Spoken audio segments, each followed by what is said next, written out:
നമസ്കാരം. ശബരിമല സ്വർണ്ണക്കൊള്ളയിൽ വൻ തൂക്കുകളുടെ പങ്ക് അന്വേഷിക്കണമെന്ന് ഹൈക്കോടതി. കേസിലെ ഒന്നാം പ്രതിയായ ഉണ്ണികൃഷ്ണൻ പോറ്റിയെ നിയന്ത്രിച്ച ഉന്നതരിലേക്ക് അന്വേഷണം നീളണമെന്നും ജസ്റ്റിസ് എ ബദറുദ്ദീൻ ഉത്തരവിട്ടു. കേസിലെ 4ഉം 6ഉം പ്രതികളായ മുൻ ദേവസ്വം സെക്രട്ടറി എസ് ജയശ്രീ, മുൻ അഡ്മിനിസ്ട്രേറ്റീവ് ഓഫീസർ എസ് ശ്രീകുമാർ എന്നിവരുടെ മുൻകൂർ ജാമ്യ ഹർജികൾ തള്ളിക്കൊണ്ടുള്ള ഉത്തരവിലാണ് കോടതി നിർദ്ദേശം. ശബരിമല സ്വർണ്ണക്കൊള്ളയിൽ പ്രത്യേക സംഘത്തിന്റെ അന്വേഷണം ശരിയായ ദിശയിൽ തന്നെയാണ്. എന്നാൽ കൊള്ളയ്ക്ക് പിന്നിലെ വൻ ഗൂഢാലോചന SIT അന്വേഷിക്കണം. ഉണ്ണികൃഷ്ണൻ പോറ്റിക്ക് ശബരിമലയിൽ വലിയ സ്വാധീനമുണ്ടായിരുന്നു. അനിയന്ത്രിതമായ സ്വാതന്ത്ര്യം അനുഭവിച്ചു. ഇതൊന്നും ക്ഷേത്രത്തിന്റെ ഭരണ നിർവഹണം നടത്തുന്ന ചില ഉന്നതരുടെ പങ്കില്ലാതെ നടക്കില്ലെന്ന് കോടതി ചൂണ്ടിക്കാട്ടി.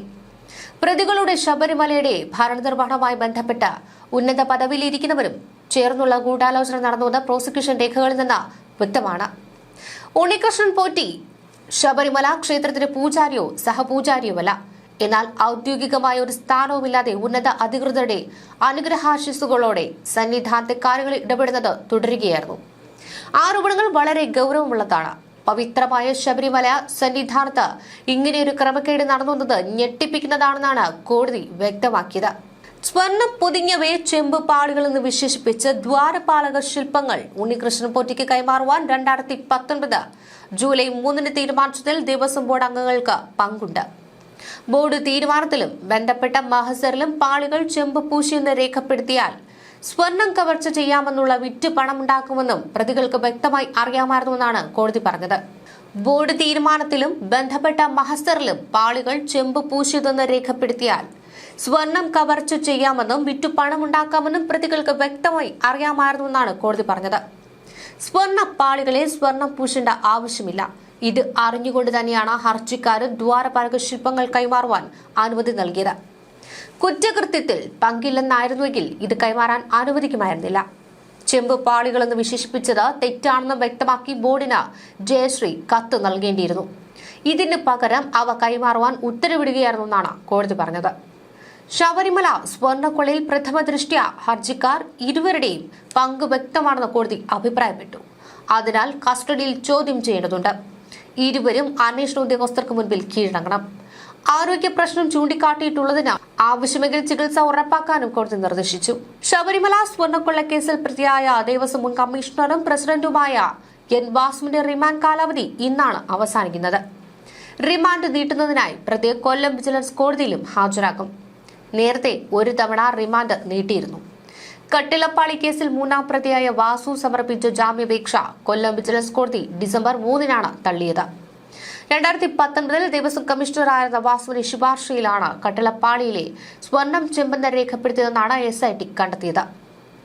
എന്നാൽ താൻ വിരമിച്ചതിനു ശേഷമാണ് പാളികൾ ഉണ്ണികൃഷ്ണൻ പോറ്റിക്ക് കൈമാറിയതെന്നും കുറ്റക്കാരനല്ലെന്നുമാണ് N വാസുവിന്റെ വാദം.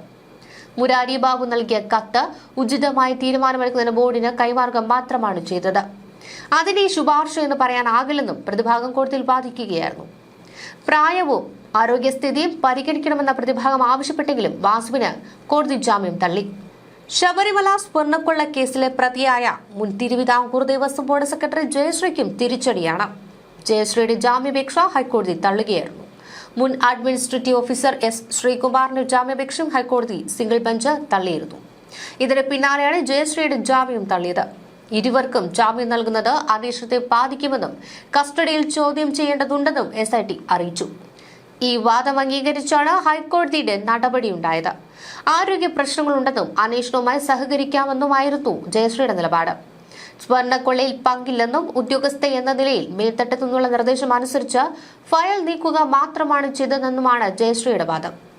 ജാമ്യം തള്ളിയതോടെ അന്വേഷണ സംഘം ഇരുവർക്കും ഉടൻ തന്നെ നോട്ടീസ് നൽകും. ശബരിമല സ്വർണ്ണക്കൊള്ളയുമായി ബന്ധപ്പെട്ട കേസിൽ പ്രതിയായ മുൻ ദേവസ്വം സെക്രട്ടറി ജയശ്രീയുടെ അറസ്റ്റ് കഴിഞ്ഞ മാസമാണ് 14 ഹൈക്കോടതി സിംഗിൾ ബെഞ്ച് താൽക്കാലികമായി തടഞ്ഞത്.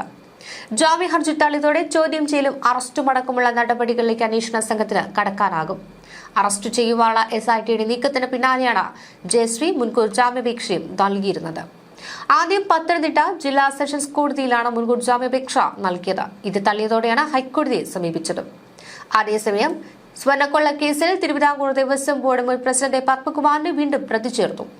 കട്ടിലയിലെ സ്വർണ്ണപ്പാളി കേസിലാണ് നേരത്തെ പ്രതി ചേർത്തതെങ്കിൽ ദ്വാരക ശില്പപാളി കേസിലാണ് പുതിയ കേസ് രജിസ്റ്റർ ചെയ്തത്.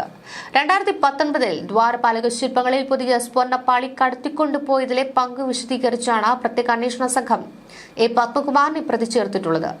ദ്വാരപാലക ശില്പപാളികളിലെ സ്വർണം ചെമ്പായി രേഖപ്പെടുത്തി ഉണ്ണികൃഷ്ണൻ പോറ്റിയെ സഹായിച്ചെന്നാണ് SITയുടെ കണ്ടെത്തൽ. ഇതോടെ ശബരിമലയിലെ സ്വർണ്ണക്കൊള്ളയിലെ 2 കേസുകളും പത്മകുമാർ പ്രതിയായി.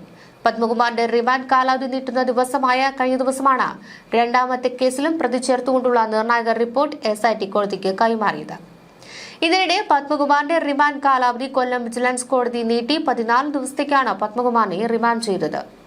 സ്വർണ്ണ കൊള്ളയിൽ തിരുവിതാംകൂർ ദേവസ്വം ബോർഡിലെ ഉന്നതർക്ക് പങ്കുണ്ടെന്ന് കേരള ഹൈക്കോടതി വിശദീകരിക്കുമ്പോൾ ഇനിയും കൂടുതൽ പേർ അറസ്റ്റിലാകാനുണ്ടെന്നത് വ്യക്തമാണ്.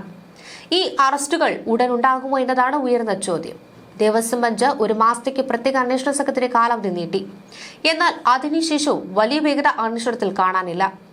തദ്ദേശ തെരഞ്ഞെടുപ്പ് വരെ കടുത്ത നടപടികൾ ഒഴിവാക്കുവാൻ ചില കേന്ദ്രങ്ങൾ സമ്മർദ്ദം ചെലുത്തുകയാണ്. ദ്വാരപാലക ശില്പങ്ങളിലെ സ്വർണ്ണ പാളികൾ പുറത്തു കൊണ്ടുപോകണമെങ്കിൽ ദേവസ്വം ബോർഡ് ഉന്നതരുടെ പങ്കില്ലാതെ കഴിയില്ലെന്നാണ് കോടതി നിരീക്ഷിച്ചത്. നിലവിൽ പ്രതികളായവർക്ക് മുകളിലുള്ള വൻ തോക്കുകളെ വിട്ടുകളയരുതെന്നും അവരിലേക്ക് അന്വേഷണം നീളണമെന്നുമാണ് ജസ്റ്റിസ് A ബദറുദ്ദീൻ അന്വേഷണ ഉദ്യോഗസ്ഥന് നിർദ്ദേശം നൽകിയത്. ഇത് വ്യക്തമായ തെളിവുകളുണ്ടെന്ന് മനസ്സിലാക്കിയുള്ള നിരീക്ഷണമാണ്. പക്ഷേ കുറച്ചു ദിവസമായി പ്രത്യേക അന്വേഷണ സംഘം ഒന്നും കാര്യമായി ചെയ്യുന്നില്ലെന്ന വാദവും ശക്തമാണ്. ഇതുവരെ പ്രതി ചേർത്തവർക്ക് അപ്പുറം ആളുകളുണ്ട് എന്ന് കോടതി പറയുന്നു. ഉണ്ണികൃഷ്ണൻ പോറ്റിയുമായി സ്ഥിരമായി ബന്ധമുള്ളവരിലേക്കും നിരന്തര സമ്പർക്കം പുലർത്തുന്നവരിലേക്കും അന്വേഷണം നീളണമെന്ന് കോടതി നിർദ്ദേശിച്ചിട്ടുമുണ്ട്. ഇത് പോലീസ് അനുസരിക്കുമോ? ഇതാണ് ഉയർന്ന ചോദ്യം. ഈ കേസുമായി ബന്ധപ്പെട്ട മുൻ Devaswom board secretary S Jayashree, മുൻ അഡ്മിനിസ്ട്രേറ്റീവ് ഓഫീസർ S ശ്രീകുമാർ ഇവരുടെ മുൻകൂർ ജാമ്യാപേക്ഷ കോടതി നേരത്തെ നിഷേധിക്കുകയായിരുന്നു. നിലവിൽ മുൻ ദേവസ്വം ബോർഡ് പ്രസിഡന്റുമാരായ N വാസുവും A പത്മകുമാറും ജയിലിലാണ്. പത്മകുമാറിന്റെ ദ്വാരപാലക പാളികൾ കടത്തിയ കേസിലും പ്രതി ചേർത്തു. ഇതിനപ്പുറം പ്രതികളുണ്ടെന്ന് പറയുകയാണ് ഹൈക്കോടതി. ഉണ്ണികൃഷ്ണൻ പോറ്റി ശബരിമല സന്നിധാനത്ത് വലിയ പ്രഭാവലയത്തിൽ അനിയന്ത്രിതമായ സ്വാതന്ത്ര്യത്തോടെയാണ് വിലസിയതെന്നും ഹൈക്കോടതി പറയുന്നു. ഈ വലിയ സ്വാതന്ത്ര്യം ആരാണ് പോറ്റിക്ക് ഒരുക്കി കൊടുത്തത്? ഇതിലേക്കാണ് അന്വേഷണം വേണ്ടതെന്ന് കോടതി ആവശ്യപ്പെടുന്നത്. കൂടാതെ ലക്ഷക്കണക്കിന് വിശ്വാസികളുള്ള ശബരിമല പോലെ ഒരു ക്ഷേത്രത്തിൽ നിന്ന് ഇത്രയും വലിയ സ്വർണ്ണക്കൊള്ള നടത്തുവാൻ വലിയ തോക്കുകളുടെ അല്ലെങ്കിൽ വൻ തോക്കുകളുടെ പിന്തുണയില്ലാതെ സാധ്യമാകില്ല എന്നും കോടതി നിരീക്ഷിക്കുകയായിരുന്നു. അതേസമയം ഇരട്ട പദവി ചൂണ്ടിക്കാട്ടി Thiruvithamkoor Devaswom board president K ജയകുമാറിനെ അയോഗ്യനാക്കണമെന്നാവശ്യപ്പെട്ട് ഹർജി. B അശോക് IAS ആണ് തിരുവനന്തപുരം ജില്ലാ കോടതിയിൽ ഹർജി നൽകിയത്. സർക്കാർ പദവിയിലിരിക്കെ തിരുവിതാംകൂർ ദേവസ്വം ബോർഡ് പ്രസിഡന്റ് ആയത് ചട്ടവിരുദ്ധമെന്നാണ് ഹർജിയിൽ ആരോപിക്കുന്നത്. IAG ഡയറക്ടറായിരിക്കെ ബോർഡ് പ്രസിഡന്റ് ആയത് ചട്ടവിരുദ്ധമെന്നാണ് ആക്ഷേപം. എന്നാൽ ഇരട്ട പദവി അല്ലെന്നും ബോർഡ് പ്രസിഡന്റ് ആയതിൽ ചട്ടലംഘനം ഇല്ലെന്നും K ജയകുമാർ പറയുന്നു. രണ്ടിടത്തും ആനുകൂല്യം പറ്റുന്നില്ലെന്നും IAG ഡയറക്ടർ പദവിയിൽ തെരഞ്ഞെടുപ്പ് കഴിഞ്ഞാൽ പുതിയ ആളെ നിയമിക്കുമെന്നും ജയകുമാർ വ്യക്തമാക്കി. ജയകുമാറിന്റെ നിയമനം ചട്ടലംഘനം തന്നെയെന്നും B അശോക് IAS പ്രതികരിച്ചിട്ടുണ്ട്. IMG പദവി ഒഴിഞ്ഞ ശേഷം വേണമായിരുന്നു ഇത്തരത്തിലുള്ള ചുമതല ഏറ്റെടുക്കാനെന്നാണ് B അശോക് കുമാർ പറഞ്ഞത്.